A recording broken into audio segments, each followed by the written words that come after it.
Hi everyone, in this video we're going to be taking a look at two new rules, DeMorgans and Associativity. So let's get started. Let's see, DeMorgans. DeMorgans works this way. With DeMorgans, you can put a negation either inside the parentheses or put it outside the parentheses.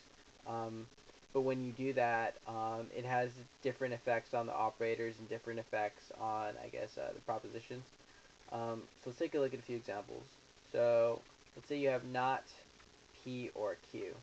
Not P or Q is logically equivalent to not P and not Q. So what not P or Q says, it says neither P or Q. So it can't be either of them, right? And so what it says is you have both not P and you have not Q. So the negation gets added onto the P. The negation also gets added onto the Q, so you get not Q. And then the negation turns the OR operator into an AND operator. It can also work in similar ways. So let's say you have not P or not Q. You can use DeMorgans and you can get not P and Q. So what this one says is you either have not P or you have not Q. So it's saying you can't have both P and Q. So that's what the second one's saying. So in the second example, what we did is we took the negation away from the P, so we put it on the outside, so we just have P. Took the negation away from the Q, so we just have a Q. And then you can say we took the negation that was present in the OR operator, or by doing that, by taking out this negation, the OR operator turned into the AND operator using DeMorgans. Those are just a few examples. Let's do one more. So let's say we have P or Q. We have P or Q, and I'll kind of make this a little mini argument. If we have P or Q, we can get not P or Q through one double negation. We can get not P or not Q through two double negation. Then we can get not P and not Q, and we get this through three DeMorgans. So what we did here is we took the negation away from this P, and we got not P instead of not P. And then we took the negation away from this Q, and we get not Q instead of not Q. And then by putting the negation on the outside of the parentheses, this OR operator changes into an AND operator. So those are a few examples of DeMorgans. Now let's take a look at associativity. So associativity works this way. We're just going to call it associates.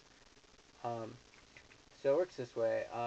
A and B and C is logically equivalent to A and B and C. And so you might be wondering, what's the point in using associativity? I can do this and I can simplify, and I can get whatever I want.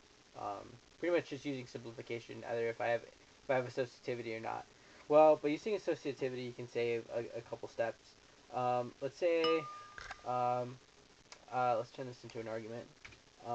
Let's say I have A and B and C, right?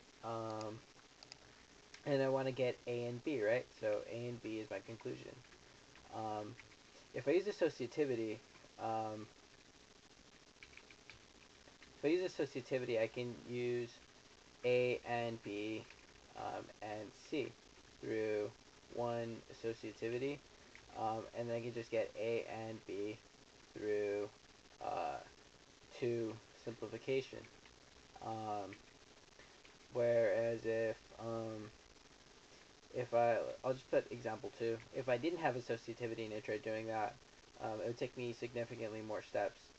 So let's see. Here, I'll actually label this A. If I had A and B and C, and I wanted to get A and B as my conclusion, so A and B, if I wanted to do this, then let's say I simplified and I got A, right? So I got A through, I don't know, A simplification, and then, that's kind of confusing, uh, but, let me change these to something else, whatever, I'll change this to numbers. So I got these through one simplification, um, and then let's say I want to get A and B, right? But I can't get B and C without the associativity. So I have to get B and C and A through um, 2 commutative. Then I get um,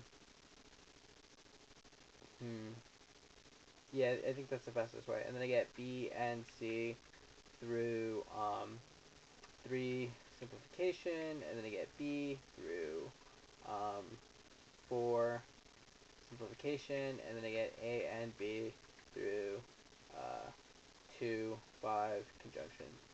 So what I was able to do in 3 steps with associativity took me 6 steps without it. So it's just one example of how associativity is useful. And if I didn't say this explicitly, you can only do associativity when you have the same operators. So right here we have 2 AND operators, and that's why we're able to do associativity. Associativity is typically done with just the and the or operators, I think. So let's take a look at an example with an or operator and why it would be valuable. Let's say we have P or Q or R, right? And I have